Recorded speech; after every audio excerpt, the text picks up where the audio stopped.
सप्तर्षि मानो गुरु द्राक्षारामं सुधीमलार्दं तथा संभूय शितांचले श्री सिंहासनमारचय वसतिं चक्रे च तत्रैव यः एको राम गुरु संपूर्ण कर्ण कुर्यात् सदा मंगलम् कंठे यस्य विराजते हि गरलम् गंगाजलं मस्तके वामांगे गिरिराजराजतनया जाया भवानी स्थिता नंदी स्कंद गणादिनाथ सहित श्री केदारनाथ प्रभु केदारांचल संस्थितो हि सततम् कुर्यात् सदा मंगलम्। ಪ್ರಥಮದಲ್ಲಿ ಮೂಲ ಆಚಾರ್ಯ ಪರಂಪರೆಯನ್ನ ಹನುಮಂತರದಲ್ಲಿ ಸ್ಮರಿಸಿಕೊಂಡು ಪಂಚಕೇದಾರೇಶ್ವರರನ್ನ ಪ್ರಾರ್ಥನೆಗೈಯುತ್ತಾ ತಪೋಕ್ಷೇತ್ರ ಕಣವಕುಪ್ಪೆ ಗವಿಮಠದ ಗುರು ಪರಂಪರೆಗೆ ಅನಂತಾನಂತ ದಂಡದ ಪ್ರಣಾಮಗಳನ್ನ ಸಮರ್ಪಣೆ ಮಾಡುತ್ತಾ ಪಾಲ್ಗುಣ ಮಾಸದ ಸುಸಂದರ್ಭದಲ್ಲಿ ತಪೋಕ್ಷೇತ್ರ ಕಣವಕುಪ್ಪೆ ಗವಿಮಠದಲ್ಲಿ ಸಾಗಿಕೊಂಡು ಬಂದಂತ ಈ ಅಪೂರ್ವ ಸಮಾರಂಭದಲ್ಲಿ ಪಾಲ್ಗೊಂಡಿರುವಂತ ಸಮಸ್ತ ಭಕ್ತ ಮೋಕ್ಷಗಳೇ, ತನು ಮನ ಧನ ಸೇವೆಯನ್ನು ಸಲ್ಲಿಸಿದ ಎಲ್ಲ ಪ್ರಕಾರ ಸೇವಾರ್ಥಿಗಳೇ, ತಮ್ಮ ಅನುಭವಗಳನ್ನು ಹಂಚಿಕೊಂಡಂತ ಅನುಭವಿಗಳೇ, ಛಾಯಾಕಾರರೇ, ಚಿತ್ರಕಾರರೇ, ಪತ್ರಕಾರರೇ, ಸಭಾ ಸಂಚಾಲಕರೇ, ಮಾತೆಯರೇ ಮತ್ತು ಮಕ್ಕಳೇ, ಸಂಭಕ್ತ ಬಂಧುಗಳೇ, ಇವತ್ತು ತಾವೆಲ್ಲ ಕೂಡಿರುವಂಥದ್ದು ಪೂಜ್ಯರನ್ನ ಬರಮಾಡಿಕೊಳ್ಳಲಿಕ್ಕಾಗಿ. ಪ್ರಾಯಶಃ ಬರಮಾಡಿಕೊಳ್ಳೋದು ಅಂತ ಕೇಳಿದ್ರೆ ಇವತ್ತೇನ ಪೂಜ್ಯರಲ್ಲಿ ದಯಮಾಡಿಸಿದ್ದು ಅಂತ ಇಲ್ಲಿಗೆ ನಾವು ದಯಮಾಡಿಸಿ 20 ವರ್ಷಗಳಾಗಿದೆ. 2005 ಇಸ್ವಿ ಜೂನ್ 10ನೇ ತಾರೀಕು ಜಗಳೂರು ಮಹಾನಗರದಲ್ಲಿ ಬ್ರಹ್ಮಾಪುರಿ ಮತ್ತು ಉಜ್ಜಯಿನಿ ಜಗದ್ಗುರು ಮಹಾಸಂಧಿದೇವರ ದಿವ್ಯ ಸಾನ್ನಿಧ್ಯದಲ್ಲಿ ಸಾಗಿಕೊಂಡು ಬಂದಂತ ಮಹಾ ದೊಡ್ಡ ಸಮಾರಂಭದಲ್ಲಿ ತಪೋಕ್ಷೇತ್ರ ಕಣ್ಣಮುಂಬೆ ಗವಿಮಠದ ಉತ್ತರಾಧಿಕಾರಿಗಳಾಗಿ ಘೋಷಣೆ ಮಾಡ್ತಾರೆ. ಆ ನಂತರದಲ್ಲಿ ಜೂನ್ 12ನೇ ತಾರೀಕು ಶ್ರೀ ಕ್ಷೇತ್ರದ ದರ್ಶನವನ್ನು ಮಾಡಿಕೊಂಡು ಉತ್ತರಾಧಿಕಾರವನ್ನು ಸ್ವೀಕಾರ ಮಾಡ್ತಾರೆ.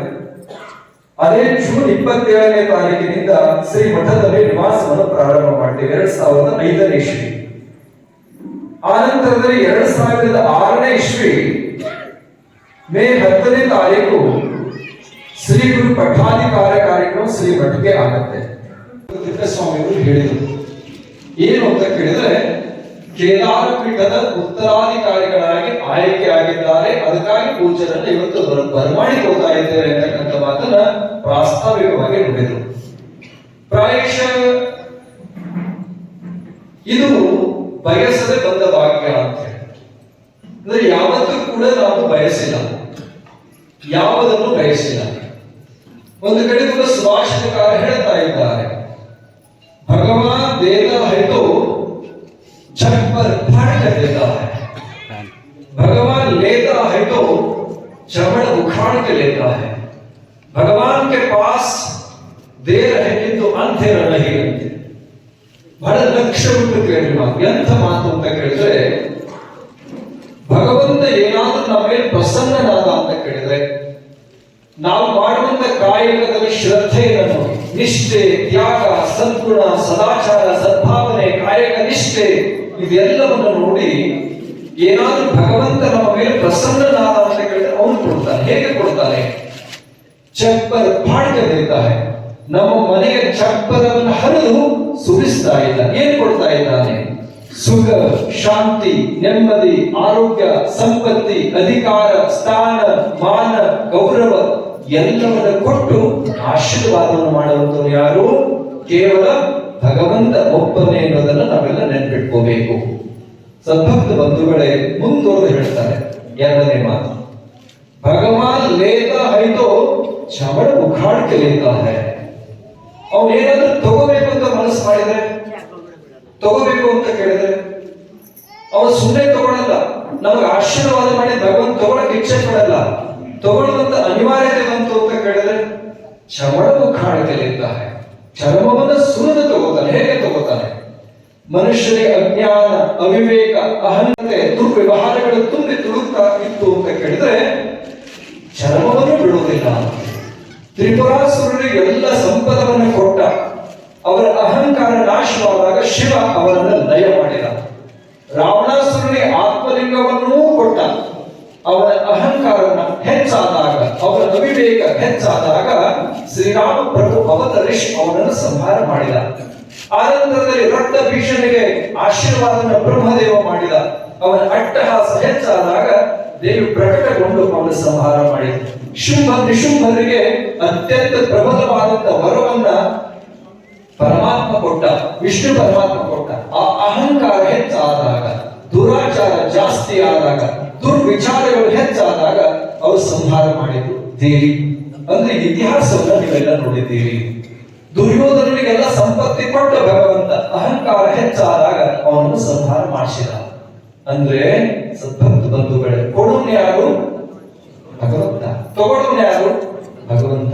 ನಾವು ಬರುವಾಗ ಏನು ತಂದಿಲ್ಲ, ಹೋಗುವ ನಾವು ತಗೊಂಡು ಹೋಗಲ್ಲ. ಕೊಡೋನು ಅವನೇ, ತಗೊಳ್ಳೋನು ಅವನೇ. ಈ ಒಂದು ಶುದ್ಧವಾದ, ಇದು ಅಕಟ, ಇದು ಸತ್ಯವಾದ ವಿಷಯ. ಇದನ್ನೆಲ್ಲ ನೆನ್ಪಿಟ್ಕೋಬೇಕು. ಕೊಡುವಂತ ಭಗವಂತ ಸಮರ್ಥ ಅಂತ ಹೇಳಿ ಆ ನಿಟ್ಟಿನಲ್ಲಿ ಈಗ ಪ್ರಾಸ್ತಾವಿಕವಾಗಿ ನಮ್ಮ ಕರಿಬಸೈ ಹೇಳ್ತಾ ಬಂತು. ಏನು ಅಂತ ಕೇಳಿದ್ರೆ ಕುನ್ನೂರು ತಿಪ್ಪೇಸ್ವಾಮಿಗಳು ಹೇಳಿದ್ರು, ಯಾವ ಮಹಾರಾಷ್ಟ್ರದ ನಾಂದೇಡ್ ಮಹಾನಗರದಲ್ಲಿ ಕೇದಾರಪೀಠ ಜಗದ್ಗುರು ಮಹಾಸನ್ನಿಧಿಯವರ ಕಾರ್ಯಕ್ರಮ. ಏನು ಕಾರ್ಯಕ್ರಮ? ಕೇದಾರ ಪೀಠದ ರಜತ ಮಹೋತ್ಸವ. ಜಗದ್ಗುರು ಮಹಾಸನ್ನಿಧಿಯವರು ಕೇದಾರ ಪೀಠವನ್ನ ಅಲಂಕರಿಸಿ 25 ವರ್ಷಗಳಾಗಿತ್ತು. ಅದರ ರಜತ ಮಹೋತ್ಸವ ಕಾರ್ಯಕ್ರಮ ಮಹಾರಾಷ್ಟ್ರ ನಾಂದೇಡ್ ಮಹಾನಗರದಲ್ಲಿ ಇದೇ ಯಾವ ಫೆಬ್ರವರಿ 5ನೇ ತಾರೀಕಿನಿಂದ 12ನೇ ತಾರೀಕಿನವರೆಗೆ ನಡೀತು. ಅದು ವರ್ಣನೆ ಮಾಡಿ ಬರಲ್ಲ. ಯಾಕೆಂದ್ರೆ ಅಲ್ಲಿ ನೋಡಿದವರಿಗೆ ಅಷ್ಟೇ ಗೊತ್ತು, ಅದು ವರ್ಣನೆ ಮಾಡ್ಲಿಕ್ಕಾಗಲ್ಲ. ಹೇಗೆ ಅಂತ ಕೇಳಿದ್ರೆ ಅಲ್ಲಿ ಸಾಕ್ಷಾತ್ ಕೇದಾರನಾಥ ಮಂದಿರದ ಪ್ರತಿಯನ್ನೇ ನಿರ್ಮಾಣ ಮಾಡಿದ್ರು. ಆನಂತರದಲ್ಲಿ ಆ ವೇದಿಕೆ ಭವಿಷ್ಯ ನಾವು ಇದುವರೆಗೆ ನೋಡಿಲ್ಲ. 500 ಅಡಿ ಉದ್ದ, 350 ಅಡಿ ಅಗಲದ ವೇದಿಕೆ, ಒಂದು ಸಭಾ ಮಂಟಪ. ಆನಂತರದಲ್ಲಿ ಪ್ರತಿನಿತ್ಯ ಎಷ್ಟು ಜನ ಭಕ್ತರು ಬರ್ತಿದ್ರು ಅಂತ ಕೇಳಿದ್ರೆ ಪ್ರಾರಂಭದ ದಿನಗಳಲ್ಲಿ ಒಂದು 20 ರಿಂದ 25 ಸಾವಿರ 2 ದಿನ ಬಂದರು. ಆಮೇಲೆ ಜಾಸ್ತಿ ಆಗ್ತಾ 60,000 70,000 ಆಗ್ತಾ 1 ಲಕ್ಷ, 1.5 ಲಕ್ಷ. 2ನೇ ದಿವಸ ಅಂದ್ರೆ ಕೊನೆ ದಿನ 12ನೇ ತಾರೀಕು 2 ಲಕ್ಷಕ್ಕಿಂತಲೂ ಹೆಚ್ಚು ಜನ ಸೇರಿದ್ದನ್ನ ಇಲ್ಲಿ ಬಂದಂತ ಸದ್ಭಕ್ತರೆಲ್ಲ ಅಲ್ಲಿ ಬಂದವರು ನೋಡಿ ಬಂದಿದ್ದಾರೆ. ಭವ್ಯ ಕಾರ್ಯಕ್ರಮ. ಅಲ್ಲಿ ಸೇವೆ ಮಾಡತಕ್ಕಂಥವ್ರನ್ನ ನೋಡಿ ನಮ್ಮ ಭಕ್ತ ಆಶ್ಚರ್ಯಚಕಿತರಾದರು. ಯಾಕೆ ಅಂತ ಕೇಳಿದ್ರೆ ನಮ್ಮಲ್ಲಿ ಈ ಮಠದ ಸದ್ಭಕ್ತರು ಒಂದು ದಿನ ಮಕರ ಸಂಕ್ರಾಂತಿ ನಡೆಯುತ್ತೆ. 50 ರಿಂದ 40 ಸಾವಿರ ಜನ ಭಕ್ತರು ಸೇರ್ತಾರೆ, ಒಂದು ದಿನ ಸೇರ್ತಾರೆ. ಒಂದು ದಿನ ಅವರನ್ನ ಸಂತೈಸಿ ಕಳಿಸುವಲ್ಲಿ ನಮ್ಮ ಭಕ್ತರು ಸುಸ್ತಾಗಿ ಮುಗಿ ಕೂತಿರ್ತಾರೆ. ಅದರಲ್ಲಿ 9 ದಿನಗಳ ಕಾರ್ಯಕ್ರಮ. 9 ದಿನಗಳ ಕಾರ್ಯಕ್ರಮ. ಕೊನೆ ದಿನ 2 ಲಕ್ಷ ಜನ. ಪ್ರತಿಯೊಬ್ಬರಿಗೂ ಪ್ರಸಾದ ವ್ಯವಸ್ಥೆ, ಯಜ್ಞ ಮಂಟಪ, ವಿಶ್ವಶಾಂತಿ ಮಹಾಯಜ್ಞ. ತಿಪ್ಪೇಸ್ವಾಮಿ ಕೂತಿದ್ರು ಯಜ್ಞದಲ್ಲಿ. ಅನೇಕ ಬಂದಂತ ಬಹಳ ಜನ ಭಕ್ತರು ಎಲ್ಲರನ್ನೂ ಖುಷಿದ್ವಿ. ಅದರಲ್ಲಿ ಆ ಯಜ್ಞ ನಾವು ನೋಡಿಲ್ಲ, ಮುಂದೆ ನೋಡಿದಲ್ಲಿ ಗೊತ್ತಿಲ್ಲ. ಅಂತ 108 ಕುಂಟಗಳಿಂದ ನಿರ್ಮಾಣಗೊಂಡಿರುವಂತಹ ಯಜ್ಞ ಮಂಟಪ. ಅದರಲ್ಲಿ ಬೆಳಗ್ಗೆ ಮತ್ತು ಸಂಜೆ 3.5 ತಾಸು ಪೂಜೆ ನಡೀತಾ ಇತ್ತು. ಇಂಥ ಮಹಾಯಜ್ಞ. ಆನಂತರ ಸಾಕ್ಷಾತ್ ಕೇದಾರನಾಥನ ಮಂದಿರದ ಪ್ರತಿರೂಪ, ಆನಂತರ ದೊಡ್ಡ ಸಭಾಗೃಹ, ಪ್ರಸಾದ ವ್ಯವಸ್ಥೆ, ಇದೆಲ್ಲವೂ ಕೂಡ ಅಭೂತ ಸಂದರ್ಭದಲ್ಲಿ ಕೇದಾರ ಜಗದ್ಗುರು ಅನಿರೀಕ್ಷಿತವಾಗಿ, ಇದು ಯಾರಿಗೂ ಗುರುತಿಲ್ಲ, ನಮಗೂ ಕೂಡ ಅದು ಗುರುತಿಲ್ಲ, ಅಲ್ಲಿ ಬಂದ ಭಕ್ತರಿಗೂ ಗುರುತಿಲ್ಲ, ಅಲ್ಲಿ ಘೋಷಣೆ ಮಾಡಿದ್ರು.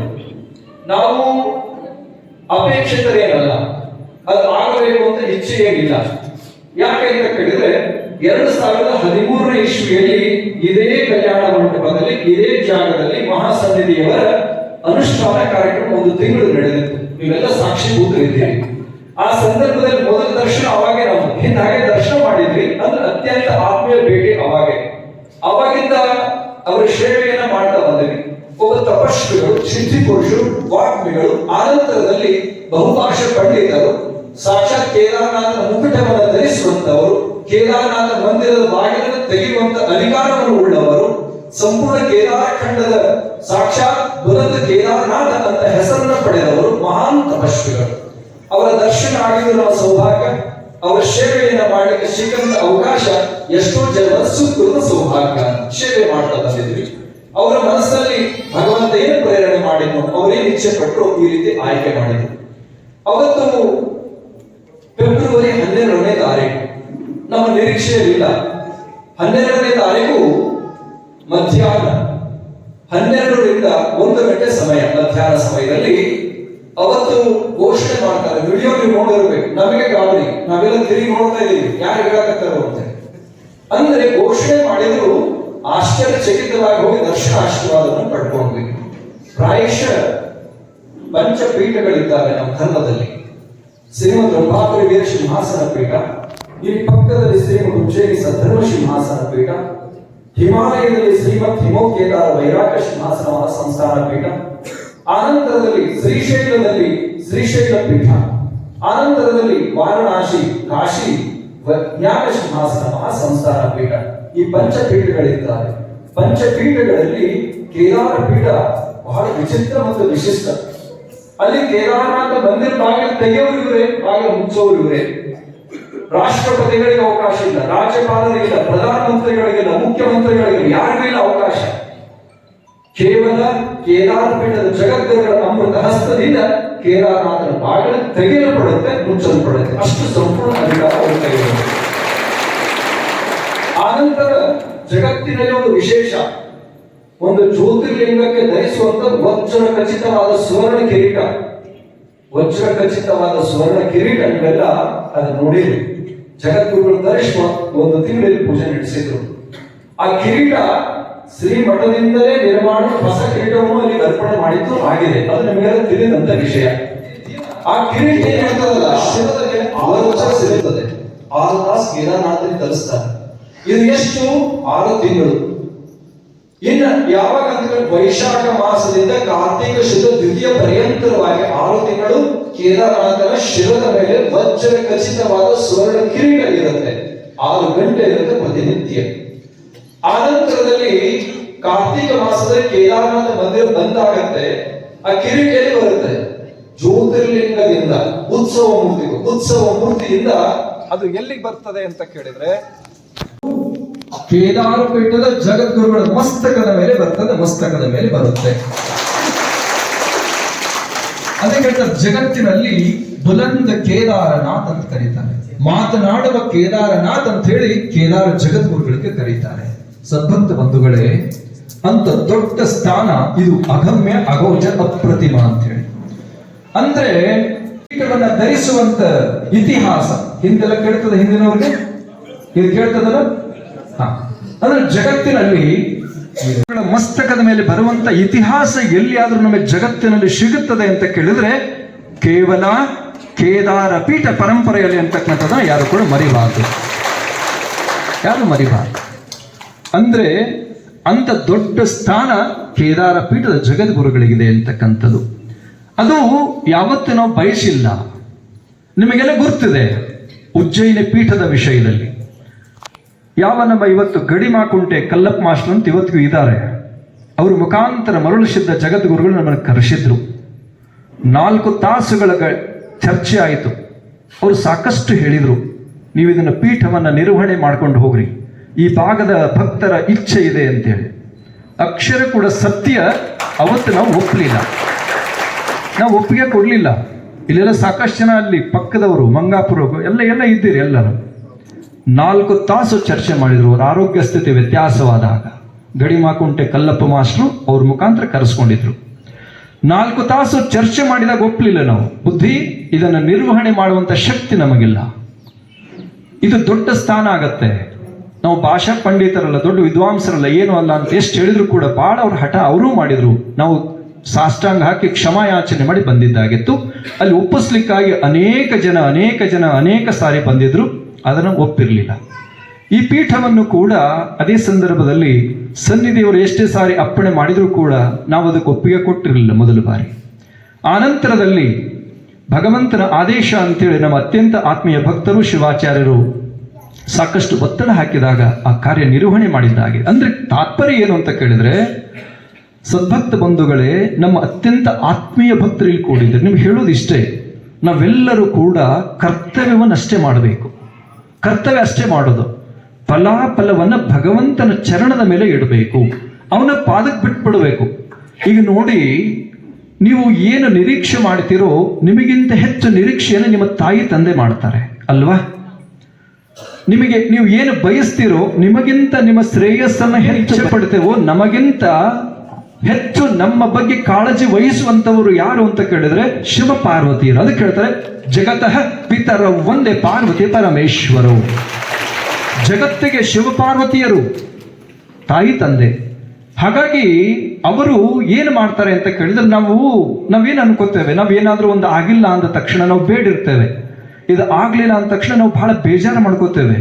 ನಾವು ಹೋದ್ವಿ, ಸಂಕಲ್ಪ ಮಾಡಿದ್ವಿ, ಹಣಕಾಯಿ ಮಾಡಿಸಿದ್ವಿ, ಅಭಿಷೇಕ ಮಾಡಿದ್ವಿ, 5 ವಾರ ನಡ್ಕೊಂಡ್ವಿ, 5 ಅಮಾವಾಸ್ಯೆ ನಡ್ಕೊಂಡ್ವಿ, ಇಷ್ಟು ಬೇಡ್ಕೊಂಡ್ವಿ, ಆದ್ರೂ ದೇವರು ನಮಗೆ ಇದನ್ನ ಮಾಡಿ ಕೊಟ್ಟಿಲ್ಲ ಅಂತೇಳಿ ಬೇಜಾರಾಗ್ತದಲ್ಲ. ಎಷ್ಟೋ ಸಾರಿ ದೇವ್ರಿಗೆ ಹೋಗೋದು ಬಿಡ್ತೀರಿ, ದೇವ್ರಿಗೆ ಬೈತೀರಿ, ದೇವ್ರಿಗೆ ಇನ್ನೂ ಏನೇನೋ ಮಾಡ್ತೀರಿ, ಸಿಟ್ಟು ಬಂದ ಫೋಟೋ ಎತ್ತುವುದು ಹೊಡಿತೀರಿ, ಏನೋ ಮಾಡ್ತೀರಿ ಅಲ್ವಾ? ನೀವು ವಿಚಾರ ಮಾಡ್ರಿ. ಈ ಎಲ್ಲ ತಾಯಂದ್ರು ನಿಮ್ಮ ಮಕ್ಕಳು ಕೇಳಿದ್ದ ನೀವು ಕೊಡಿಸ್ತಿರೋ ಇಲ್ಲೋ? ನಿಮ್ಮ ಮಕ್ಕಳು ಬುಕ್ಸ್ ಕೊಡಿಸ್ತೀರಿ ಇಲ್ಲೋ? ಪೆನ್ನು, ನೋಟ್ಬುಕ್ಕು, ಬುಕ್ಸು, ಅವ್ರಿಗೆ ಡ್ರೆಸ್ಸು, ಸಾಕ್ಸು, ಶೂ, ಡ್ರೆಸ್, ಅವರು ಸ್ಕೂಲ್ ಫೀಸು ಇದೆಲ್ಲ ಕೊಡಿಸ್ತಿರಿಲ್ಲೋ? ಕೊಡಿಸಲ್ಲ ಅನ್ನೋರು ಯಾರು ಕೈ ಎತ್ತರಿ ನೋಡೋಣ. ನಮ್ಮ ಮಕ್ಕಳು ಕೇಳಿದ್ರೆ ನಾವು ಕೊಡಿಸಲ್ಲ ಅನ್ನೋರು ಯಾರಿದ್ರಿ? ಕೈ ಎತ್ತರಿ. ಇದಿರಿ. ಮಕ್ಕಳು ಬೇಡಿದ್ದನ್ನು ಕೊಡಿಸ್ತಿರೋ ಇಲ್ಲೋ ನೀವೆಲ್ಲ? ಅವ್ರು ಏನು ಬೇಡಿದ್ರು ಕೊಡಿಸ್ತೀರಿ, ಆದ್ರೆ ಕೆಲವನ್ನ ಕೊಡಿಸಲ್ಲ, ಕೆಲವು ಕೊಡಿಸಲ್ಲ. ನಿಮಗೆ ಗೊತ್ತು ಒಳ್ಳೇದು ಯಾವುದು ಕೆಟ್ಟದ್ದು ಯಾವುದು, ಮಕ್ಕಳಿಗಿಂತ ಹೆಚ್ಚು ನಿಮಗೆ ಗುರ್ತಿರುತ್ತೆ ಅಲ್ವಾ? ಆದ್ರೆ ಕೆಲವನ್ನ ನೀವು ಕೊಡಿಸ್ತೀರಿ, ಬ್ಯಾಡ್ ಅಂದ್ರೆ ಕೊಡಿಸ್ತೀರಿ. ಈ ಊಟಕ್ಕೆ ಒಲ್ಲೆ ಅಂದ್ರೆ ಕೂಡ ನೀವು ಸುಮ್ಮನೆ ಬಿಡ್ತೀರಿ ಮಕ್ಕಳಿಗೆ. ಅವಕ್ಕೆ ಮೂಗ್ ಹಿಡಿದಾದ್ರೆ ಹಾಲು ಹಾಕ್ತಿರೋ ಇಲ್ಲೋ? ಇಲ್ಲಿ ಕೆಲವು ತಾಯಂದ್ರು ಸಣ್ಣ ಮಕ್ಕಳು ಊಟ ಒಲ್ಲೆ ಅಂದ್ರೆ ಇಡೀ ಊರು ಸುತ್ತರಿಸಿ ಊಟ ಮಾಡಿಸ್ತಾರೆ, ಓಡ್ತಿರ್ತಾವ ಮುಂದೆ ಬೆನ್ನು ಹತ್ಕೊಂಡು ಹೋಗಿ ಊಟ ಮಾಡಿಸ್ತಾರೆ ಇಲ್ಲೋ? ನಿಮಗೆ ಗುರುತು. ಆದ್ರೆ ಕೆಲವೊಂದನ್ನು ಕೊಡಿಸಲ್ಲ. ಇನ್ನೇನು SLC ಎಕ್ಸಾಮ್ ಶುರುವಾಗ್ತದೆ ಇನ್ನೊಂದು 4-5 ದಿವಸದಲ್ಲಿ. ನಿಮ್ಮ ಮಗ ಮಗಳು ಹಠ ಹಿಡಿತಾರೆ, ನಮಗೆ ಐಫೋನ್ ಮೊಬೈಲ್ ಬೇಕು ಅಂತ ಹಠ ಹಿಡಿತಾರೆ. ಅವಾಗ ಕೊಡಿಸ್ತೀರಿ? ಕೊಡಿಸಲ್ಲ. ಏನಂತೀರಿ? ಎಕ್ಸಾಮ್ ಮುಗಿಸು ಆಮೇಲೆ ಕೊಡಿಸ್ತೇನೆ. ಅವಕ್ಕೆ ಸಿಟ್ಟು ಬರ್ತದೆ. ಅವಾಗ ನಾ ಹೇಳಿದ್ದೇನು ಕೊಡಿಸಲ್ಲ ನೀವು ಅಂತವ್ರೆ. ಆನಂತರ ಈಗ PUC ಓದ್ತಿರ್ತಾವ ಗಂಡು ಮಕ್ಕಳು, ನಮಗೆ ಬುಲೆಟ್ ಬೈಕ್ ಬೇಕು ಅಂತಾರ. ನೀವು ಕೊಡಿಸ್ತೀರಿ? ಅವ್ರಿಗೆ ಸಿಟ್ಟು ಬರ್ತದೆ. ಅದು ನಿಮಗೆ ಗುರ್ತು, ಅದು ಹಾನಿ ಆಗತ್ತೆ ಅಂತೇಳಿ. ಒಂದಷ್ಟು ದೊಡ್ಡವರಾಗಿರ್ತಾರೆ, ಒಂದು 50,000 ಬೇಕು ಅಂತ ಕೇಳ್ತಾರೆ. ನೀವು ಕೊಡ್ಲಿಕ್ಕೆ ತಯಾರಿರ್ತೀರಿ. ಎದಕ್ಕೆ ಅಂತ ನೀವು ಕೇಳ್ತೀರಿ, ಕೊಡಲ್ಲ. ಅವಾಗ ಅವ್ರಿಗೆ ಸಿಟ್ಟು ಬರ್ತದೆ, ಖುಷಿ ಆಗುತ್ತ. ಅವ್ರಿಗೆ ಸಿಟ್ಟು ಬರ್ತದೆ. ಮಕ್ಕಳಿಗೆ ಸಿಟ್ಟು ಬರುತ್ತೆ ಅಂತ ನೀವು ಕೊಟ್ಟರೆ ಹಾನಿ ಆಗೋದು ಯಾರಿಗೆ? ಮಕ್ಕಳಿಗೆ ಹಾನಿ ಆಗ್ತದಿಲ್ಲೋ? ಚಿಂತನೆ ಮಾಡೋರು ನೀವು ಹೌದಲ್ಲ ಪಾಲಕರು. ಹಾಗೆ ಜಗತ್ತಿಗೆ ಅತ್ಯಂತ ಶ್ರೇಷ್ಠನಾಗಿರ್ತಕ್ಕಂಥವನು ಯಾರು? ಭಗವಂತ. ಶಿವಪಾರ್ವತರು ಜಗತ್ತಿನ ತಾಯಿ ತಂದೆ. ಅವರು ವಿಚಾರ ಮಾಡ್ತಾರೆ ನಮಗೆ ಏನು ಕೊಡಬೇಕು, ಏನು ಕೊಡಬಾರ್ದು. ಆ ಕೊಡೋದನ್ನು ಯಾವಾಗ ಕೊಡಬೇಕು, ಯಾವಾಗ ಕೊಡಬಾರ್ದು, ಪ್ರತಿಯೊಂದನ್ನು ವಿಚಾರ ಮಾಡುವಂಥವ್ರು ಯಾರು? ಶಿವ ಮತ್ತು ಪಾರ್ವತಿಯರು, ಭಗವಂತ. ಅದಕ್ಕಾಗಿ ನಾವು ಕರ್ತವ್ಯವನ್ನು ಮಾಡಬೇಕು. ನಮ್ಮ ಕರ್ತವ್ಯ ಅತ್ಯಂತ ಪ್ರಾಮಾಣಿಕವಾಗಿ ಇರಬೇಕು. ಹಾಗಿತ್ತು ಅಂತ ಕೇಳಿದ್ರೆ ಭಗವಂತ ಕೊಟ್ಟೆ ಕೊಡ್ತಾನೆ ಅನ್ನೋದನ್ನು ಯಾರು ಕೂಡ ಮರಿಬಾರದು ಅನ್ನುವಂಥ ವಿಷಯವನ್ನು ಪ್ರಸ್ತಾಪನೆ ಮಾಡ್ತಾ, ಸದ್ಭಕ್ತ ಬಂಧುಗಳೇ, ಆ ಭವ್ಯ ಕಾರ್ಯಕ್ರಮದಲ್ಲಿ ಅವತ್ತು ಮಹಾಸನ್ನಿಧಿಯವರು ಅನುಗ್ರಹ ಮಾಡಿದ್ದಾರೆ. ಅದು ಇಷ್ಟಕ್ಕೆ ಮುಗೀತಂತಲ್ಲ, ಇನ್ನು ಬೇರೆ ಬೇರೆ ಸ್ಟೆಪ್ಸ್ ಇದರಲ್ಲಿ ಇರ್ತವೆ. ಈ 4 ಪೀಠಗಳಲ್ಲಿ ಇವತ್ತು ಘೋಷಣೆ ಮಾಡಿ ನಾಳೆ ಪೀಠಾಧಿಕಾರ ಮಾಡ್ಲಿಕ್ಕೆ ಅವಕಾಶ ಇರ್ತದೆ. ಹಾಗಿಲ್ಲ ಕೇದಾರ ಪೀಠದ್ದು. ಅಲ್ಲಿ ಹೇಗಿರ್ತದೆ ನಿಯಮ? ಬಹಳ ವಿಚಿತ್ರವಾಗಿದೆ. ಮೊದಲು ಪ್ರಸ್ತುತ ಕೇದಾರ ಪೀಠ ಜಗದ್ಗುರುಗಳ ಶಿಷ್ಯರಾಗಬೇಕು, ಶಿಷ್ಯತ್ವ ಪಡಿಬೇಕು. ಅದಕ್ಕೆಲ್ಲ ಮಂದಿರ ಸಮಿತಿಯಿಂದ ಪರ್ಮಿಷನ್ ಆಗಬೇಕು. ಅದು ಸಾಕಷ್ಟು ಕಾಯ್ದೆಗಳಿದ್ದಾವೆ, ಅದೆಲ್ಲ ಮುಗಿಬೇಕು. ಅದಾದ ನಂತರದಲ್ಲಿ ಕೇದಾರನಾಥ್, ಮಧ್ಯಮಹೇಶ್ವರ್, ಆನಂತರ ಓಂಕಾರೇಶ್ವರ್, ಗುಪ್ತಕಾಶಿ, ಈ 4 ಸ್ಥಾನದಲ್ಲಿ ಒಂದು ಸ್ಥಾನದಲ್ಲಿ ಪೂಜೆಯನ್ನು ಮಾಡಬೇಕು. 6 ತಿಂಗಳು ಒಂದು ಕಡೆಗಾದರೂ ಮಾಡಬೇಕು. ಅದು ಕಠಿಣತರವಾದಂಥ ವ್ರತ ಇರ್ತದೆ. ಅದಾದ ಮೇಲೆ ಜಗದ್ಗುರುಗಳು ಪೀಠಕ್ಕೆ ಘೋಷಣೆ ಮಾಡ್ತಾರೆ. ಇದಾದ ನಂತರದಲ್ಲಿ ಏನು ಪ್ರಕ್ರಿಯೆಗಳು ಅಂತ ಕೇಳಿದರೆ, ಆ ಮಂದಿರ ಸಮಿತಿ ಮತ್ತು ಸರ್ಕಾರದಿಂದ ಒಪ್ಪಿಗೆ ಆಗಬೇಕು. ಅದೆಲ್ಲ ಮುಗಿದ ಮೇಲೆ ಏನಿರ್ತದೆ ಪ್ರಕ್ರಿಯೆಗಳು, ಅದಾದ ನಂತರದಲ್ಲಿ ಅಲ್ಲಿ ರಾವಲ್ ಅಂತ ಆಗಬೇಕು. ಅಲ್ಲಿ ರಾಜರಿಂದ ಅದು ಪ್ರಸ್ತುತಿ ಸ್ವೀಕಾರ ಮಾಡಬೇಕು. ಆ ನಂತರದಲ್ಲಿ ಪೀಠಕ್ಕೆ ಜಗದ್ಗುರುಗಳಾಗಬೇಕು. ಇಷ್ಟೆಲ್ಲ ನಿಯಮಗಳು ಕೇದಾರ ಪೀಠದ ಪರಂಪರೆಯಲ್ಲಿ ಇದ್ದಾವೆ. ಹೀಗಿರೋದ್ರಿಂದ ಜಗದ್ಗುರು ಮಹಾಸನ್ನಿಧಿಯವರು ಅಂತಃಕರಣದ ಆಶೀರ್ವಾದವನ್ನು ಮಾಡಿ ಅನುಗ್ರಹ ಮಾಡಿದ್ದಾರೆ. ಪ್ರಾಯಶಃ ನಮ್ಮೆಲ್ಲ ಭಕ್ತರಿಗೆ ಅತ್ಯಂತ ಸಂತೋಷವಾಗಿದೆ. ಅದರ ಜೊತೆಗೆ ಕೆಲವರು ದುಃಖನೂ ಆಗಿದೆ. ಏನು ದುಃಖ ಆಗಿದೆ? ಅಜ್ಜಿಯವರು ಯಾವಾಗ ಬೇಕಾದರೂ ಇಲ್ಲಿ ಸಿಗ್ತಿದ್ರು, ಏನು ನಮ್ಮ ನೋವಿತ್ತು ತಕ್ಷಣವೂ ಹೇಳ್ಕೋತಿದ್ವಿ. ಈಗ ಅಲ್ಲಿ ಹೋಗ್ಬಿಟ್ರೆ ನಮ್ಮ ಪರಿಸ್ಥಿತಿ ಹೇಗೆ ಅನ್ನುವಂಥದ್ದು ಅನೇಕ ಜನರ ನೋವಿದೆ. ಇದು ನಮಗೆ ಅರ್ಥವಾಗುತ್ತೆ. ಇದಿಷ್ಟೇ. ಅಲ್ಲಿ ಕೇದಾರ ಪೀಠದ ವ್ಯವಸ್ಥೆ ಹೇಗಿರುತ್ತೆ ಅಂತ ಕೇಳಿದ್ರೆ, ವರ್ಷದಲ್ಲಿ ಒಂದು 2 ತಿಂಗಳು ವೈಶಾಖ ಮಾಸ, ಅಂದರೆ ವೈಶಾಖ ಮತ್ತು ಜ್ಯೇಷ್ಠ ಮಾಸ ಒಂದು 2 ತಿಂಗಳು ಇರಬೇಕಾಗತ್ತೆ. ಆನಂತರದಲ್ಲಿ ಮಹಾಶಿವರಾತ್ರಿ 1 ವಾರ ಹೋಗಬೇಕಾಗತ್ತೆ. ಕಾರ್ತಿಕ ಮಾಸದಲ್ಲಿ 1 ತಿಂಗಳು ಇರಬೇಕಾಗತ್ತೆ. ಇಷ್ಟು ಸಮಯಗಳು ಕಂಪಲ್ಸರಿ ಅಲ್ಲಿರಬೇಕು ಕೇದಾರದಲ್ಲಿ. ಇನ್ನು ಉಳಿದಂಥ ಸಮಯ ಏನಿರುತ್ತಲ್ಲ, ಇದೇ ಭಾಗದಲ್ಲಿ ಇರಲಿಕ್ಕೆ ಅವಕಾಶ ಇದೆ ಅನ್ನೋದನ್ನ ನೀವು ನೋಡಿದ್ದಾರೆ. ಅದರ ಜೊತೆಗೆ ಇನ್ನೊಂದು ಸತ್ಯವಾದ ಮಾತು ಏನು ಅಂತ ಕೇಳಿದ್ರೆ, ಇದು ಕಣ್ಣಮಕುಪ್ಪೆ ಗವಿಮಠ ಅಂತ ಕೇಳಿದ್ರೆ ನಮ್ಮ ಹೃದಯ ಭಾಗ, ನಮ್ಮ ಪ್ರಾಣ ಇದು. ಅಂದ್ರೆ ಮುಮ್ಮಡಿ ಶಾಂತಲಿಂಗ ಅಜ್ಜವರು ಈ ಕ್ಷೇತ್ರದ ಕರ್ತೃಗುರುಗಳು, ಇಮ್ಮಡಿ ಶಾಂತವೀರರು, ಶಾಂತಿವರ ಯತೇಂದ್ರರು. ಪ್ರತಿ ಹಂತದಲ್ಲೂ ಕೂಡ ಹೆಜ್ಜೆ ಹೆಜ್ಜೆಯಾಗಿ ನಮಗೆ ಪ್ರತಿ ಹಂತದಲ್ಲೂ ಕೂಡ ನಡೆಸಿದವರು ಯಾರು ಅಂತ ಕೇಳಿದ್ರೆ ಅವರೇ. ಜಗತ್ತಿನಲ್ಲಿ ಎಲ್ಲಿ ಹೋದ್ರೂ ಏನು ಅನಿಸ್ತದೋ ಗೊತ್ತಿಲ್ಲ, ಎಲ್ಲಿ ಹೋದ್ರೂ ಆಗದೇ ಇರುವಂತ ಸಮಾಧಾನ, ಆನಂದ, ತೃಪ್ತಿ ಸಿಗುವಂತ ಕ್ಷೇತ್ರ ಜಗತ್ತಿನಲ್ಲಿ ಯಾವುದು ಅಂತ ಕೇಳಿದ್ರೆ ಅದು ನಮಗೆ ತಪೋ ಕ್ಷೇತ್ರ ಕಣ್ಣಮಕುಪ್ಪೆ ಗವಿಮಠ. ಇದನ್ನು ಬಿಟ್ಟು ನಾವು ಇರ್ತೇವೆ ಅನ್ನೋದು ಹೇಳೋದಲ್ಲ, ಕಲ್ಪನೆ ಕೂಡ ಮಾಡ್ಕೊಳ್ಳೋಕೆ ಸಾಧ್ಯ ಇಲ್ಲ. ಯಾಕೆ ಅಂತ ಕೇಳಿದ್ರೆ ಇದು ನಮ್ಮ ಶರೀರದಲ್ಲಿ ಸಮರಸವಾಗಿ ಬಿಟ್ಟಿದೆ. ತಪೋಕ್ಷೇತ್ರ ಇದು ಸಮರಸವಾಗಿ ಬಿಟ್ಟಿದೆ. ನಮಗೇನು ನೋವಾಯ್ತೋ ಗುರುಗಳಲ್ಲಿ ನಿವೇದನೆ ಮಾಡ್ಕೊಳ್ತೇವೆ, ತತ್ಕ್ಷಣದಲ್ಲಿ ಅವರು ಶರಣಪ್ಪೆಲ್ಲಿದೆ. ಇನ್ನು ನಿಮಗೆ ಒಂದೇ ಘಟನೆ, ಜ್ವಲಂತ ಘಟನೆ ಹೇಳ್ತೇವೆ. ನೀವು ಬಹಳ ಸರಿ ಹೇಳಿವಿ, ಆದ್ರೆ ಇನ್ನೊಂದು ಸರಿ ಅವ್ರು ಅದಾರೆ ಅಂತ ನಿದರ್ಶನ ಆಗ್ಲಿಕ್ಕೆ ನಮ್ಮ ಶರಣಯ್ಯನರು ಇವರು ಮಗನ ಮದುವೆ ನಿಶ್ಚಯ ಮಾಡಿದ್ರು. ಇವರು ಮಗನ ಮದುವೆನ 2010ನೇ ಇಸ್ವಿ 2008ನೇ ಇಸ್ವಿಯಲ್ಲಿ ಇವನ ಶಿವ ಮದುಮಗ ನಿಶ್ಚಯ ಮಾಡಿದ್ರು. ನಾವೀಗೇನು ಪೂಜಾ ಮಂದಿರ ಇದೆಯಲ್ಲ ಅಲ್ಲಿ ಕೂತಿದ್ವಿ. ನಮ್ಮ ಶರಣಯ್ಯನರು ಮತ್ತು ದೇವಿಕೆರೆ ಜಯವೀರಯ್ಯ ಇವರು ಬಂದಿದ್ರು. ಮಲ್ಲಣ್ಣ, ಮುರುಗಣ್ಣ ಅನೇಕ ಭಕ್ತರು ಇದ್ರು ಜೊತೆಗೆ. ಅವಾಗ ಲಗ್ನ ಪತ್ರ ಬರೋದು ತಗೊಂಡು ಬಂದಿದ್ರು. ಬಹಳ ಲಕ್ಷ ಕೊಟ್ಟರು. ಇದು ಕಣ್ಣಿಂದ ನೋಡಿದ ಘಟನೆ. ಇದು ನಿಮಗೆ ಬಹಳ ವಿಚಿತ್ರ ಅನ್ಸುತ್ತೆ, ಅದು ಸತ್ಯ. ಅಲ್ಲಿ ಈಗ ನಾವಲ್ಲಿ ಪೂಜಾ ಮಂದಿರ ಏನಿದೆಯಲ್ಲ ಅಲ್ಲಿ ಕೂತಿದ್ವಿ. ಅಲ್ಲಿ ಬಿಸಿಲೆಲ್ಲ ಬೀಳ್ತು. ಅವಾಗ ಸ್ವಲ್ಪ ಆ ಕಡೆ ಈ ಕಡೆ ಬೆಳೆಸಿರ್ಲಿಲ್ಲ. ಅದಕ್ಕೆ ಬರೀ ಶರಣಪ್ಪ ಈ ಕಡೆ ಹೋಗೋಣ ಅಂತ ಈ ಕಡೆ ಒಂದು ರೂಮ್ ಇತ್ತು, ಅಲ್ಲಿ ಬಂದು ಕೂತೀವಿ. ಒಂದು 20-25 ಜನ ಭಕ್ತರಿದ್ರು. ಅದರಲ್ಲಿ ಇವೇನ್ ಮಾಡಿದ ಅಂದ್ರೆ ಪತ್ರ ತೋರಿಸಿದ. ನಾವು ನೋಡ್ತಿದ್ವಿ. ಆಮೇಲೆ ನಮ್ಮ ಜಯಣ್ಣ ಅಂದ, ಅಲ್ಲಿ ಕಣಣ್ಣ ದೊಡ್ಡಪ್ಪರ ಹೆಸರು ಬಿಟ್ಟಿಯಲ್ಲ ಅಂತ ಅಷ್ಟನ್ನ ನಾವು. ಹೌದು ಕಣ ಜಯಪ್ಪ, ಅದನ್ನು ಮರ್ತ ಬಿಟ್ಟ ನಿಂತ ಇಷ್ಟೀವ ಅಂದ. ನಾವು ಹಿಂಗೆ ನೋಡ್ತಿದ್ವಿ. ಈ ಚರ್ಚೆ ನಡೀತಿತ್ತಲ್ಲ, ಒಂದು 20-25 ಸೆಕೆಂಡ್ ಅಷ್ಟೇ. ನಮ್ಮ ಬಲಪಾದದ ಹತ್ರ ಹಿಂಗೆ ಕೂತ ನೀವು ಶರಣಯ್ಯನರು. ಅವಾಗ ಜೋರಾಗಿ ಅಳಕ್ ಶುರು ಮಾಡಿದ. ಹೊಡಿಬೇಡಪ್ಪ, ತಪ್ಪಾತು ಹೊಡಿಬೇಡ ಅಂತ ಅಳಕ್ ಶುರು ಮಾಡಿದ. ಜೋರ್ ಕಿರ್ಚಕ್ ಶುರು ಮಾಡಿದ. ಅವಾಗ ಅಲ್ಲಿದ್ದರು ನಾವೆಲ್ಲ ಗಾಬರಿ. ಹಂಗಾಗಿ ಇಲ್ಲಿ ಬಿದ್ದು ಹೊಳ್ಳಾಡಕ್ ಶುರು ಮಾಡಿದ. ಆಶ್ಚರ್ಯ ಎಲ್ಲರಿಗೂ, ಯಾಕೆ ಹೆಂಗೆ ಮಾಡ್ತಾನ, ಏನು ನಾವಿಲ್ಲಿದವಲ್ಲ ಶರಣಪ್ಪ, ಯಾಕೆ ಹಂಗೆ ಮಾಡ್ತೀವಿ, ಅಪ್ಪರು ಹೊಡ್ಯಾಕತ್ತಾರ ಅಂತ ಅವನು ಒಂದಿಷ್ಟೊತ್ತು ಹಂಗೆ ಉಳ್ಳಾಡಿದ. ಆಮೇಲೆ ಕೆಳಗೆ ಗದ್ದಿ ಕಡೆಗೆ ಹೊರಟ. ಅಲ್ಲಿ ಹಿಡಿದು ಹೋಗ್ತೀವಲ್ಲ, ಬೇವಿನ ಮರ ಸಣ್ಣದಿತ್ತದು 2008ನೇ ಇಸ್ವಿಯಲ್ಲಿ. ಅಲ್ಲಿ ಹೋದ, ಮೆಟ್ಲಿಂದ ಉಳ್ಳಿಕ್ಕಂತ ಬಿದ್ದ. ಆ ಹರಿಗಳು 2 ಮುರಿದುವು. ಅಲ್ಲಿ ಸಣ್ಣ ಹರಿಗಳು ಮುರಿದುವು. ಬಿದ್ದ. ಆಯ್ತು, ಮುಂದೆ ಗದ್ದಿಗೆ ಹತ್ರ ಹೋದ. ನಾವು ಇವ್ರಿಗೆ ಕಳಿಸಿದ್ ಹೋಗಿ ಕರ್ಕೊಂಬರ್ರಿ ಅಂತ ಹೇಳಿ ಒಂದು ಅರ್ಧ ಗಂಟೆ ಬಿಟ್ಟು ಕರ್ಕೊಂಡು ಬಂದು ಕುತ್ಕೊಂಡರಿಗೆ ಯಾಕೆ ಶರಣಪ್ಪ ಅಂದ್ರು. ಹಿಂಗೆ ಪೂರ ಗದಗದ ನಡುಗ್ತಿದ್ದ. ಅವಾಗಂದ, ಇಲ್ಲ ದೊಡ್ಡಪ್ಪರು ಹೊಡಿತಿದ್ರು. ನಾವು ನೀವು ಯಾಕೆ ಹೊಡಿತಾರೋ ಏನು ಹೇಳ್ತೀನಿ. ಇಲ್ಲಿ ಕಣಪ್ಪ ಹೊಡಿತಿದ್ರು, ಇಲ್ಲೇ ನಿಂತಿದ್ರು ಅವರು, ಇಲ್ಲಿ ಹೊಡಿತಿದ್ರು. ನನ್ನ ಮರ್ತೀಯನೋ ನೀನು, ನನ್ನ ಮರ್ತೀಯನೋ. ಯಾಕಂದ್ರೆ ಆ ಮನೆ ಅಂದ್ರೆ ಅವ್ರಿಗೆ ತವರು ಮನೆ ಆಗಿತ್ತು. ಮೊದಲು ಅಜ್ಜವರು ಬಂದಿದ್ದು ಅವ್ರ ಮನೆಗೆ. ಮೊದಲು ಇಲ್ಲಿ ಕರ್ಕೊಂಡು ಬಂದಿದ್ದು ಇವ್ರ ತಂದೆ ಉಮಯ್ಯನವರು. ಆನಂತರದಲ್ಲಿ ಯಾವಾಗ ಬಂದರೂ ಕೂಡ ಅದೇ ಮನೆಯಲ್ಲಿ ಪ್ರಸಾದ ಮಾಡ್ತಿದ್ರು, ಅದೇ ಮನೆಯಲ್ಲಿ ವಾಸ್ತವ ವಿಶ್ರಾಂತಿ. ಪ್ರತಿದಿನ ಪ್ರತಿ ಅಮಾವಾಸ್ಯೆಗೆ 12 ಅಮಾವಾಸ್ಯೆ ಹಿಂದಿನ ದಿವಸ ರಾತ್ರಿ 11-12 ಗಂಟೆಗೆ ಅಲ್ಲಿ ಬಂದು ನಡ್ಕೋತ ಬಂದು ಇವ್ರ ಮನೆ ರಾತ್ರಿ ಪೂಜೆ ಪ್ರಸಾದ ಮಾಡ್ತಿದ್ರು. ಇವನಿಗೆ ಚಕ್ಕಡಿ ಕಟ್ಟಿಗೆ ಬಂದು ಇಲ್ಲಿ ಬಿಟ್ಟು ಬೆಳಗ್ಗೆ ಹೋಗ್ತಿದ್ರು. ಅಂದ್ರೆ ಅವಿನಾಭಾವ ಸಂಬಂಧ. ಅವಾಗ ನಾವು ಅಂದ್ವಿ ಅದೇನು ಹೊಡೆಯಕ್ಕೆ ಸಾಧ್ಯ, ಹುಚ್ಚ ಅಂತ ನಾವು ಅಂತೀವಿ. ನಿಮಗೆ ಆಶ್ಚರ್ಯ ಅಂದ್ರೆ ಅವ ಶರ್ಟ್ ಹಾಕೊಂಡಿದ್ದು ಇದು ಇಂಥದೇ ಬಿಳಿ ಶರ್ಟು ಬಿಚ್ಚಿ ತೋರಿಸಿದ್ರ ಇಲ್ಲಿ ಭುಜದ ಮೇಲೆ ಈ ಜಾಗ, ಭುಜದ ಮೇಲೆ ಮೊಣಕೈವರೆಗೆ ದುಬ್ಬದ ಮೇಲೆ 2 ಕಡೆಗೆ 2 ಮೊಣಕೈ ಮೇಲೆ ಇಷ್ಟಿಷ್ಟು ದಪ್ಪ ಬಾರಿದ್ದು, ಬಾರ್ ಮುಡಿದ್ವು. ಆಮೇಲೆ ರಕ್ತ 3-4 ಕಡೆ ಸೋರ್ತಿತ್ತು, ರಕ್ತ ಸೋರ್ತಿತ್ತು. ಇಲ್ಲಿಂದ ಬಾರ್ ಮುಡಿದ್ದು, ಬೆನ್ನ ಮೇಲೆ 1-2 ಬಾರ್ ಬಿದ್ದುದು. ಎಲ್ಲರೂ ದಿಗ್ಭ್ರಾಂತರ ಆದರು. ಯಾಕಂದ್ರೆ ನನ್ನ ಮರ್ತಿಯೇನೋ ಇವು ಮಾತಾಡೋದು ನಮಗೆಲ್ಲ ಕೇಳ್ತದೆ. ಇಲ್ಲಪ್ಪ ಮರ್ತಲ್ಲ, ಯಾರೋ ಹೇಳಿದ ಮೇಲೆ ನೆನೆಸ್ಕೊಂತೀಯ ನೀನು ಹಿಂಗಂತೇಳಿ. ಅಂದ್ರೆ ನಡೆದ ಘಟನೆ ಇದು. ಆನಂತರದಲ್ಲಿ ಆ ಶಿವಗ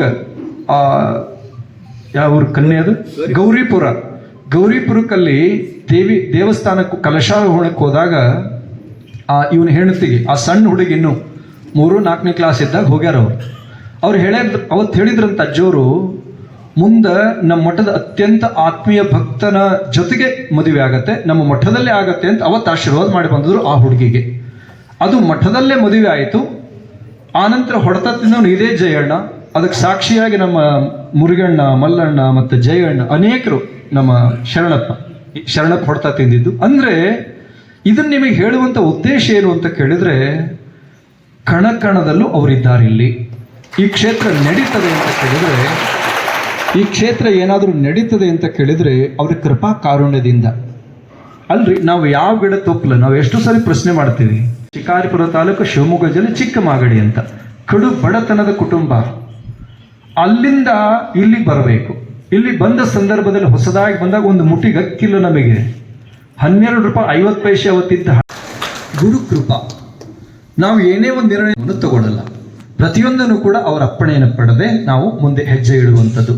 ಅಂತ ಗುರುಗಳ ಸ್ಥಾನವನ್ನು ಬಿಡಲಿಕ್ಕೆ ನಮಗೆ ಸಾಧ್ಯ ಇಲ್ಲ ಅನ್ನುವಂಥ ಮಾತನ್ನು ಈ ಸಂದರ್ಭದಲ್ಲಿ ತಿಳಿಸಿ, ಅಂಥ ಮಹಾ ತಪಸ್ವಿಗಳು ಅಷ್ಟೇ ಇಂಥವು 1000 ಘಟನೆ ಇದಾವ. ಮಲ್ಲಣ್ಣಗೂ ಆಗಿದ್ದು, ಅವನಲ್ಲಿ ಯಾರ್ಯಾರು ಏನು ಅಂದ್ರಂತ ಮಹಾ ತಪಸ್ವಿಗಳಾಗಿರ್ತಕ್ಕಂಥ ಅಂತಲಿಂಗ ಮಹಾಶಿವಯೋಗಿಗಳ ಅಂತರಾತ್ಮ ಇಲ್ಲಿ ಸಂಚಾರ ಮಾಡ್ತದೆ, ನಡೆದಾಡ್ತದೆ ಅಂತಕ್ಕಂಥದ್ದು. ಅಂತ ಮಹಾ ತಪಸ್ವಿಗಳ ಸ್ಥಾನ ದೊರಕಿರುವುದು ನಮ್ಮೆಲ್ಲರ ಸೌಭಾಗ್ಯ. ಈ ಕ್ಷೇತ್ರದಲ್ಲಿ ಸದಾ ನಾವು ಮತ್ತು ಕೂಡ ಆ ಅವಸ್ಥೆ ಬಂದಾಗ, ಮುಂದಿನ್ನೂ ಬೇರೆ ಬೇರೆ ಅವಸ್ಥೆಗಳಿದ್ದಾವೆ. ಇವತ್ತು ಬಹಳ ದೊಡ್ಡ ಕಾರ್ಯಕ್ರಮ ಆಯೋಜನೆ ಮಾಡಿದ್ರು ಇವರು, ನಮಗೆ ಹೇಳೇ ಇಲ್ಲ. ಎಲ್ಲರಿಗೂ ಬೈದು ಕಟ್ಟು ಮಾಡಿಸಿದ್ವಿ ಅದೆಲ್ಲ ಮಾಡಬೇಡ್ರಿ ನೀವು ಅಂತೇಳಿ. ಒಂದು 50-60 ಜನ ಅಷ್ಟೇ ಬರಲಿ ಅಂದ್ರೆ ಇಷ್ಟು ಜನ ಸೇರಿದೆ. ನಾವು ಹೇಳಿದ್ವಿ ಒಂದು 50-60 ಜನ ಬಂದು ದರ್ಶನ ಮಾಡಲಿ, ಇಲ್ಲೇ ಒಂದು 4-5 ದಿವಸ ಇರ್ತೇವೆ, ಎಲ್ಲರಿಗೂ ಆಶೀರ್ವಾದ ಕೊಡೋದು. ಯಾಕಂತ ಕೇಳಿದ್ರೆ ಇನ್ನು ಮುಂದೆ ಹೆಜ್ಜೆಗಳು ಭಾಳ ಅದಾವಲ್ಲಿ. ಇನ್ನು ರಾವಬೇಕು, ಅದು ಇದು ಬೇರೆ ಬೇರೆ ನಿಯಮಗಳು ಪೂರ್ಣ ಆದ್ಮೇಲೆ ಮತ್ತೆ ಬೇರೆ ವಿಚಾರ. ಸಿಂಪಲ್ ಮಾಡ್ರಿ ಅಂತ ಹೇಳಿದ್ವಿ. ಅಂದ್ರೆ ನಾವು ಹೇಳೋದು ಏನು ಅಂತ ಕೇಳಿದ್ರೆ, ಸಮರ್ಥಶಾಲಿ ಭಗವಂತ ಇರ್ತಾನೆ ಅಂತ ಭಗವಂತನ ಅನುಗ್ರಹ ಯಾರ ಮೇಲೆ ಆಗ್ತದೆ ಅವರಿಗೆ ಜೀವನದ ಎಲ್ಲ ಪ್ರಕಾರ ಸೌಭಾಗ್ಯ ಲಭ್ಯವಾಗುತ್ತೆ ಅಂತಕ್ಕಂಥ ಮಾತನ್ನು ತಿಳಿಸಿ, ಯಾರೂ ಕೂಡ ಒಳಗಾಗೋದು ಬೇಡ ಅಂತ ಅನಿವಾರ್ಯತೆ ಪ್ರಸಂಗಗಳು ಬಂದಾಗ ಅಲ್ಲಿ ಹೋಗುವಂಥದ್ದು. ಮತ್ತೆ ಇದೇ ಕ್ಷೇತ್ರದಲ್ಲಿ ಇಲ್ಲಿ ಮತ್ತು ಶಿವನಹಳ್ಳಿ ಓಡಾಡ್ಕೊಂಡಿರುವಂಥದ್ದು ಆಗತ್ತೆ ಅಂತಕ್ಕಂಥ ಭರವಸೆಯನ್ನ ಈ ಸಂದರ್ಭದಲ್ಲಿ ತಮ್ಮೆಲ್ಲರಿಗೂ ಕೂಡ ಕೊಡ್ತೇವೆ ಅಂತಕ್ಕಂಥದ್ದು. ಆ ನಿಟ್ಟಿನಲ್ಲಿ ಪ್ರತಿ ಹಂತದಲ್ಲೂ ಕೂಡ ಇಲ್ಲಿ ಎಲ್ಲರೂ ಕೂಡ ನಾವು ಸಾಕಷ್ಟು ಸರಿ ಹೇಳಿದ್ದೇವೆ, ಶ್ರೀಮಠಕ್ಕೆ ಯಾವುದು ಸಂಪತ್ತಿ ಇಲ್ಲ, ಆಸ್ತಿ ಇಲ್ಲ, ಅಡವೆಯಲ್ಲಿ ಏನೂ ಇಲ್ಲ. ಶ್ರೀಮಠದ ಸಂಪತ್ತಿ ಯಾವುದು ಅಂತ ಕೇಳಿದ್ರೆ ಶುದ್ಧಾಂತಕರಣವುಳ್ಳಂತ ಸದ್ಭಕ್ತರೇ ಶ್ರೀಮಠದ ಆಸ್ತಿ, ಶ್ರೀಮಠದ ಸಂಪತ್ತಿ ಅಂತಕ್ಕಂಥದ್ದು. ಅಂತ ಭಕ್ತರು ಇಲ್ಲೆಲ್ಲ ಇದ್ದೀರಿ, ಅದು ನಮ್ಮ ಸೌಭಾಗ್ಯ ಅನ್ನುವಂಥ ಮಾತನ್ನ ಈ ಸಂದರ್ಭದಲ್ಲಿ ತಿಳಿಸಿ, ಪ್ರಾಯಶಃ ನಾವು ತಿಂಗಳಾನುಗಟ್ಟಲೆಯಲ್ಲಿ ಹೋದರೂ ಕೂಡ ಇಲ್ಲೆಲ್ಲ ಆಗಾಗ ಬಂದು ತಮ್ಮ ಸೇವೆಯನ್ನು ಸಲ್ಲಿಸ್ತಿರ್ತೀರಿ. ನಾವು ಇಲ್ಲದೇ ಇದ್ರೂ ಕೂಡ ಇಷ್ಟನ್ನು ವ್ಯವಸ್ಥೆಯನ್ನು ಮಾಡಿದ್ದೀರಿ. ಇಂಥ ಸದ್ಭಕ್ತರು ಇಲ್ಲಿರುವಂಥದ್ದು ನಮಗೆ ಅತ್ಯಂತ ಆನಂದವನ್ನು ತಂದು ಕೊಟ್ಟಿದೆ ಅನ್ನುವಂಥ ಮಾತನ್ನ ಮತ್ತೊಮ್ಮೆ ಮುಗದೊಮ್ಮೆ ತಮ್ಮ ಗಮನಕ್ಕೆ ತಂದು, ಪ್ರಾಯಶಃ ಇನ್ನು ಅನೇಕ ಕಾರ್ಯಗಳು ಮುಂದೆ ಆಗುವಂಥವಿದ್ದಾವೆ. ಯಾವುದೇ ಹಂತದಲ್ಲೂ ಕೂಡ ನಿಮಗೆ ಹೇಳೋದಿಷ್ಟೇ, ಯಾವ ಸಂದರ್ಭ ಬಂದರೂ ಕೂಡ ಧರ್ಮವನ್ನು ಬಿಡಬೇಡಿ. ಕಷ್ಟ ಮತ್ತು ಸುಖ ಜೀವನದ ಪ್ರತಿಯೊಬ್ಬ ಮನುಷ್ಯನ ಜೀವನದಲ್ಲಿ ಬರುವಂಥ ಒಂದು ರಥದ 2 ಚಕ್ರಗಳಿದ್ದಂತೆ, ಹಗಲು ರಾತ್ರಿಗಳಿದ್ದಂತೆ, ಸೂರ್ಯ ಚಂದ್ರರಿದ್ದಂತೆ, ಒಂದು ನಾಣ್ಯದ 2 ಮುಖಗಳಂತೆ. ಸುಖ ಪಶ್ಚಾತ್ ದುಃಖ, ದುಃಖ ಪಶ್ಚಾತ್ ಸುಖ. ಸುಖ ಮತ್ತು ದುಃಖ ಸದಾ ಪ್ರತಿಯೊಬ್ಬನ ಜೀವನದಲ್ಲಿ ಬರುತ್ತೆ. ಕಷ್ಟ ಬಂದಿದೆ ಎಂದು ಕುಗ್ಗದಿರು. ಅವ್ರು ಹೇಳ್ತಾರೆ, ಕಷ್ಟ ಬಂದಿದೆ ಅಂತ ಕುಗ್ಗಬೇಡಪ್ಪ. ಸುಖ ಬಂದಿದೆ ಎಂದು ಹಿಗ್ಗದಿರು. ಬಹಳ ಸುಖ ಬಂದದಿಂದ ಹಿಗ್ಗಬೇಡ. ಸುಖ ಪಶ್ಚಾತ್ ದುಃಖ, ದುಃಖ ಪಶ್ಚಾತ್ ಸುಖ. ಇದು ಕಾಣ ಮನುಜ. ಸುಖ ದುಃಖಗಳು ಪ್ರತಿಯೊಬ್ಬರ ಜೀವನದಲ್ಲಿ ಬರುವಂತ ಘಟನೆಗಳು ಅನ್ನೋದನ್ನ ಈ ಸಂದರ್ಭದಲ್ಲಿ ತಮಗೆಲ್ಲ ಮತ್ತೊಮ್ಮೆ ನೆನಪು ಮಾಡಿಕೊಳ್ಳುತ್ತಾ ಇದರ ಜೊತೆಯಲ್ಲಿ ಇನ್ನು 4-5 ಭಾನುವಾರದ ಬೆಳಗ್ಗೆವರೆಗೆ ಇಲ್ಲೇ ಇರ್ತೇವೆ. ಭಾನುವಾರದಿಂದ ಒಂದು 2-3 ದಿನ ಅಲ್ಲಿ ಶಿವನಹಳ್ಳಿಗೆ ಹೋಗಿ ಮತ್ತೆ ಕೆಲವಷ್ಟು ಕಾರ್ಯಕ್ರಮಗಳಿಗೆ ಹೋಗುವಂಥದ್ದಾಗತ್ತೆ. ಆ ನಂತರದಲ್ಲಿ ನೀವು ಯಾವಾಗ ಅವಕಾಶ ಇರ್ತದೋ ಬಂದು ದರ್ಶನ ಮಾಡಿಕೊಳ್ಳುವಂಥವ್ರು ಆಗ್ರಿ ಅನ್ನುವಂಥ ವಿಷಯವನ್ನು ಪ್ರಸ್ತಾಪನೆ ಮಾಡ್ತಾ ಈಗ ಮಂಗಳಾರತಿ ನಡೀತದೆ. ಅದರ ಜೊತೆಯಲ್ಲಿ ಎಲ್ಲರಿಗೂ ಕೂಡ ಮುಕ್ತ ಅವಕಾಶ ಇರುತ್ತೆ. ಆ ಲೈನಿಂದ ಬರೆದು ಯಾರು ಸ್ವಲ್ಪ ಹಸಿವಾದ ಪ್ರಸಾದ ಮಾಡಿರುವಂಥ ಎಲ್ಲ ದಾನಿಗಳಿಗೂ, ಇಲ್ಲಿ ಪಾಲ್ಗೊಂಡಿರುವಂಥ ಸಮಸ್ತ ಭಕ್ತ ಬಂಧುಗಳಿಗೂ, ತಾಯಂದಿರಿಗೂ, ಸುದ್ದಿ ಮಾಧ್ಯಮದ ಪ್ರತಿನಿಧಿಗಳವರೆಗೂ, ಪ್ರತಿಯೊಬ್ಬರಿಗೂ ಕೂಡ ಮೂಲ ಪರಮಾಚಾರ್ಯ ವಾದ್ಯ ಕಲಾ ಬಳಗದವರೆಗೂ, ಮೂಲ ಪರಮಾಚಾರ್ಯರು, ಪಂಚಕೇದಾರೇಶ್ವರರು, ತಪೋಕ್ಷೇತ್ರ ಕಣ್ಣುವಕುಪ್ಪೆ ಗವಿಮಠದ ಲಿಂಗೈಕ್ಯಗೆಲ್ಲ ಪೂಜ್ಯ ಗುರುಗಳು ಸದಾ ಸುಖವನ್ನ, ಶಾಂತಿಯನ್ನ, ನೆಮ್ಮದಿಯನ್ನ, ಆರೋಗ್ಯವನ್ನ, ಸಕಲ ಸಂಪದೆಗಳನ್ನು ಕೊಟ್ಟು ಉದ್ಧರಿಸಲಿ ಅನ್ನುವಂಥ ಸತ್ಸಂಕಲ್ಪದೊಂದಿಗೆ ಈ ಸಂದೇಶಕ್ಕೆ ವಿರಾಮ ಕೊಡ್ತಾ ಇದ್ದೇವೆ. ಓಂ ಸಹನಾವವತು ಸಹನೌ ಭುನಕ್ತು ಸಹ ವೀರ್ಯಂ ಕರವಾವಹೆ ತೇಜಸ್ವಿನಾವಧೀತಮಸ್ತು ಮಾ ವಿದ್ವಿಷಾವಹೆ. ಓಂ ಶಾಂತಿ ಶಾಂತಿ ಶಾಂತಿ.